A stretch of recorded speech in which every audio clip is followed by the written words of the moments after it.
Et nous sommes à présent en direct de Moscou avec notre correspondant Julian Colling.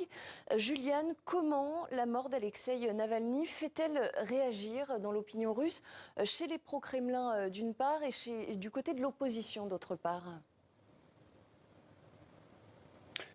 Mais d'abord, c'est intéressant de souligner que les médias pro-gouvernementaux, on va dire en Russie, ont mentionné la mort d'Alexeï Navalny aujourd'hui. C'est pas forcément quelque chose d'évident parce que généralement Vladimir Poutine lui-même ou les médias pro-pouvoir étaient bien contents de cacher en général l'existence même d'Alexeï Navalny et ne jamais prononcer son nom. Et donc, mais par contre, on a vu que sur les télévisions d'État, eh bien, cette nouvelle de sa mort a été reléguée très loin dans les titres des journaux, même s'il a tout de même été mentionné. On a vu également dans les journaux russes, selon différentes sources, des journaux qui avaient reçu pour consigne de ne pas parler également de la mort de Navalny, ou encore on peut dire que les députés du parti Russie Unie, donc le parti de Vladimir Poutine, avaient eux aussi reçu comme consigne de ne pas commenter la mort de Navalny. Donc c'est un petit peu fortune diverse par rapport au camp, on va dire, pro-Poutine. Par contre, bien sûr, vous l'imaginez, sur les canaux Telegram et les médias indépendants russes plus proches de l'opposition, et bien là c'est évidemment le choc aujourd'hui, car voilà, c'est une mort très précipitée, très rapide, très brutale de Navalny, 3 ans à peu près jour pour jour, même après son incarcération.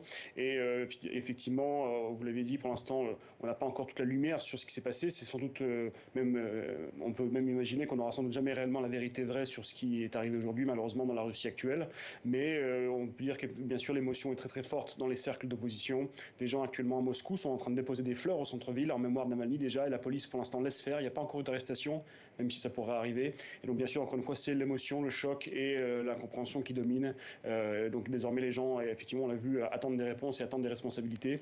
Mais vous l'imaginez bien, actuellement en Russie, c'est pas sûr qu'on aura un jour toute la lumière, ni aucune condamnation et aucun coupable sur cette affaire.